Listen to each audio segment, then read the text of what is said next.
काढत आहोत.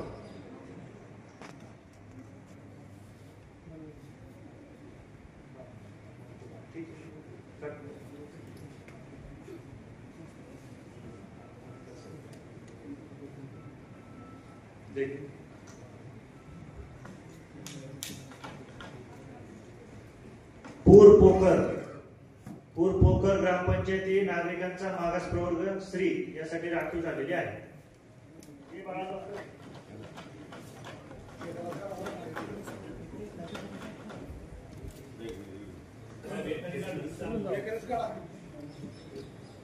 तूच का उभा राहायचं.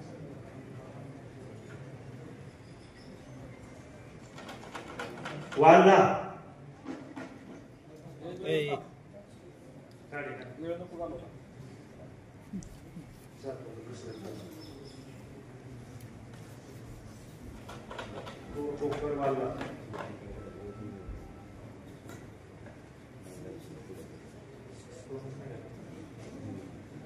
पांडेश्वर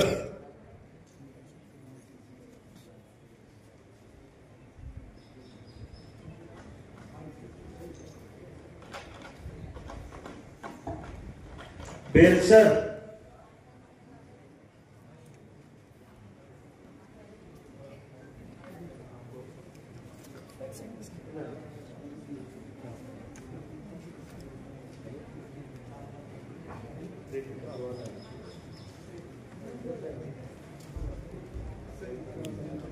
खळद खळद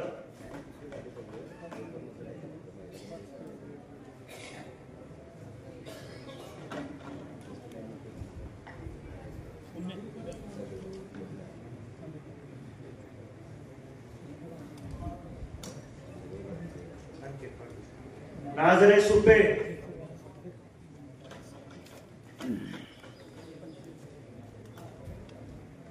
कुठे ओबीसी महिला ओबीसी महिला सोनोरी हॅलो आमचं ओपनलाच येईल पुरुष लेडीज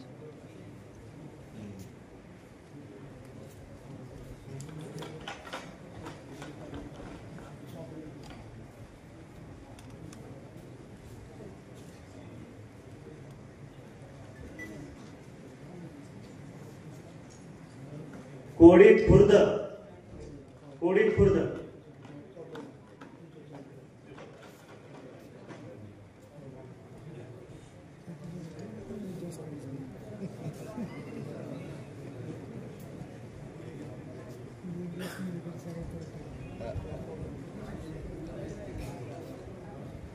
आंबोली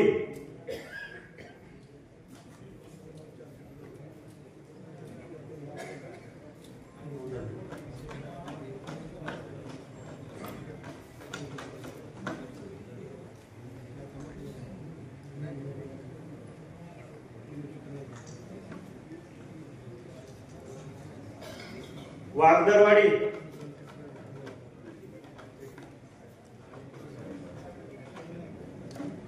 किती झाले अमोल शेट हो अमोल शेट किती झाले का 12 का जे झाले 12च काढायचे त्यांना देवडी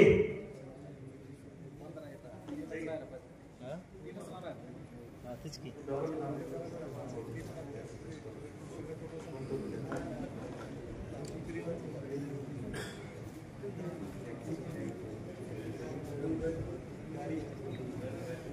साधारण असेल तर ते यावेळेस सर्वसाधारण महिलांसाठी थेट जातील आणि उर्वरित मधून आपण चिठ्ठ्या काढणार आहोत. तर नीरा हे मागच्या वेळेस ओबीसी होतं त्यामुळे ते सर्वसाधारण महिलेसाठी जात आहे. पिंगोरी हे पण त्या मागच्या वेळेस ओबीसी साठी होतं त्यामुळे हे पण सर्वसाधारण महिलेसाठी जात आहे. त्यानंतर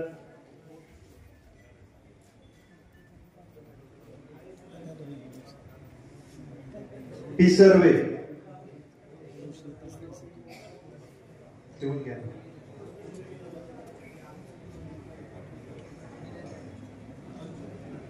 त्यानंतर पानवडी हे सर्वसाधारण महिलेसाठी जात आहे. वाळुंज, झेंडेवाडी, हरणी,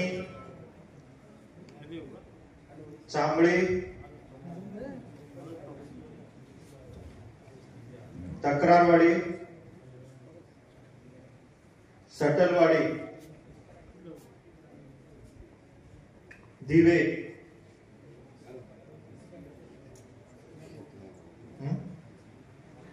धालेवाडी,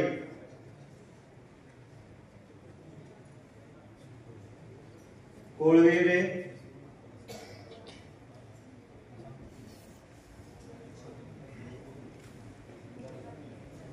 हॅलो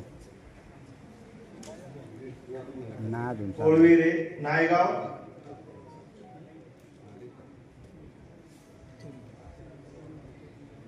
पिंपरी,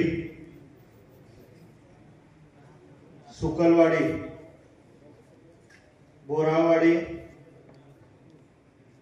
राजेवाडी, लपतळवाडी, पिसे, रिसे, गराडे,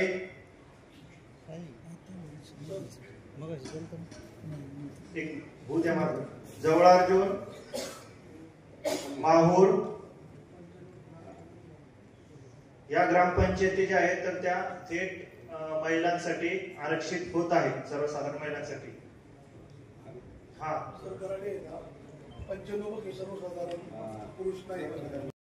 ते सर्वसाधारण महिलेला गेलेला आहे गाव. हो, परंतु गेल्या 20 ते 25 वर्षापासून गावामध्ये ओबीसी महिला आरक्षण चाललेलं नाहीये. पहिलेच होतं 1995. Yes sir. मग त्याच्यानंतर आता त्या गावातली लोकसंख्या जी आहे पूर्ण समान आहे आणि ऍज पर ऍक्ट ग्रामपंचायत अधिनियमाप्रमाणे ते रोटेशन प्रमाणे फिरलं पाहिजे. गेल्या 2015ला सर्वसाधारण महिला आरक्षण होतं त्या ठिकाणी आणि आता परत सर्वसाधारण महिला. मग त्या ठिकाणी आता जर 95 ला होतं त्यानंतर आज तागायत परत ओबीसी महिला आरक्षण नाहीये. आता ते ओबीसी महिला कम्पीट करू शकते जनरल महिलेमध्ये.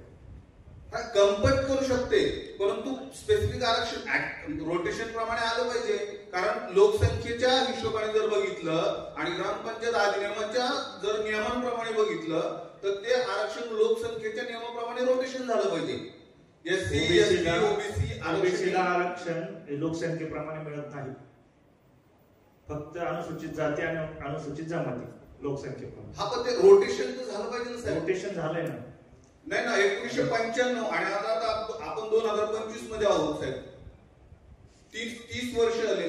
तुमचं जे आहे ओबीसी फिमेल 1995 ला, ओबीसी 2000 ला, 2010 ला परत ओबीसी. ओबीसी पुरुष होता, पुरुष नव्हता, सर्वसाधारण होता. ओबीसी सर्वसाधारण, त्याच्यामध्ये पुरुषही असू शकतात, महिलाही असू शकतात. स्पेसिफिक महिलांसाठी आरक्षण नाही आलेलं. नाही, स्पेसिफिक आलंय ना 1995 आलंय. हा 95 नंतर आता 30 वर्ष आहे म्हणजे 6 टर्म झाले त्याच्यामध्ये. नाही, स्पेसिफिक त्या याचं येईलच हे मला नाही सांगते. जे सूत्राप्रमाणे निघतंय तेच मी तुम्हाला 15ला स्पेसिफिक आलं हे सर्वसाधारण महिला. आज परत सर्वसाधारण महिला स्पेसिफिकच आले ना. सर्वसाधारणचं जे आहे तर हे आता तुमच्या चिठ्ठ्यामध्ये पण निघालं नाहीये. त्याच्यामुळे हे आता जे आहे ते सर्वसाधारण जर स्पेसिफिक येऊ शकतं तर ओबीसी स्पेसिफिक काही येऊ शकत नाही. ते सूत्र आहे तसं. 2015ला ओबीसी ओपन महिला झाली, 2020 ला ओपन पुरुष झाले, सर्वसाधारण झाले. रोटेशन नंतर आता ओबीसीला संधी मिळायला पाहिजे. तसं नाही, तसं तर एसटीला पण मिळायला पाहिजे, एसटीला पण मिळायला पाहिजे. पण ते सगळे जे क्रायटेरिया एसटी आणि बीसी वगैरे ते रोटेशन प्रमाणे त्यांच्या लोकसंख्येनुसार ते काउंट केलं जातं. तो तसा ऍक्टच आहे. ऍक्ट म्हणजे प्रोव्हिजन आहे. परंतु मग आता लोकसंख्या समान असताना ओबीसीवर अन्यायच आहे. अन्याय नाहीये, अन्यायच ना. 15ला जर त्यांचं 15 महिला होत असेल तर 25 ला परत सर्वसाधारण महिला दिली जाते स्पेसिफिक. तुम्ही आता बघितलं असेल आपण जी प्रोसिजर फॉलो केली. 2010 नंतर आरक्षित न झालेल्या ओबीसीच्या 20 ग्रामपंचायती होत्या, त्याच्यात तुमची पण होती. चिठ्ठ्या 5च निघाल्या. ते आपण आता शेवटी नशिबाचा भाग येतो. ओबीसी झाली पण महिलांसाठी स्पेसिफिक 50% आरक्षण त्यांना म्हणतो की 1995 पासून ओबीसी महिलाच नाही. नाही तसं काही नाही. ओबीसीचं निघतंय. ओबीसी जे महिलाचं असं स्पेसिफिक नाही निघत. ते चिठ्ठ्यांद्वारेच आपण ठरवतो. चिठ्ठ्याचा क्रायटेरिया नाही कायद्याप्रमाणे. कायद्यामध्ये कुठेच चिठ्ठीचा उल्लेख नाहीये. मग कायद्यामध्ये प्रोसिजर आहे. काय ऍज पर ऍक्ट मध्ये जी प्रोसिजर आहे ती लोकसंख्येच्या रोटेशन प्रमाणे आरक्षण निघालं पाहिजे. मग 20 जर असतील त्याच्यापैकी 5 काढायचे असेल तर तुमच्या माहितीप्रमाणे कशा काढावे? नाही नाही नाही, प्रत्येक गावातल्या लोकसंख्येच्या ह्याच्याप्रमाणे टोटल तेच धरले आपण. तेच धरून 20 आले होते.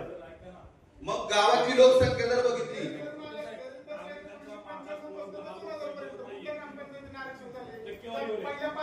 टक्केवारी करू. नाही ते फक्त संख्या ठरवण्यासाठी चालू आहे. पूर्ण तालुक्याच्या गावांची संख्येवरती कुठल्या तालुक्याला कुठल्या गावात कुठे आरक्षण द्यायचं हा काही क्रायटेरिया नाहीये. गावामध्ये किती लोकसंख्या आहे, त्या गावामधल्या लोकसंख्येमध्ये किती लोक आहेत, मग ती कुठल्या कास्ट वाईज आहेत त्याच्याप्रमाणे ते रोटेशन झालं पाहिजे. अनुसूचित जाती आणि जमातीसाठी लोकसंख्येचा क्रायटेरिया आहे, इतर ओबीसी साठी नाही.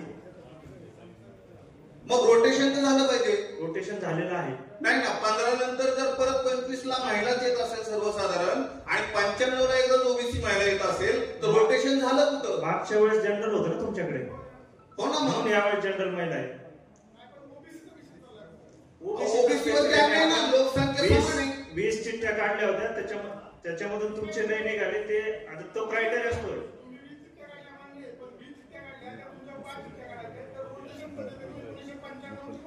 त्या पद्धतीनेच 20 आले होते.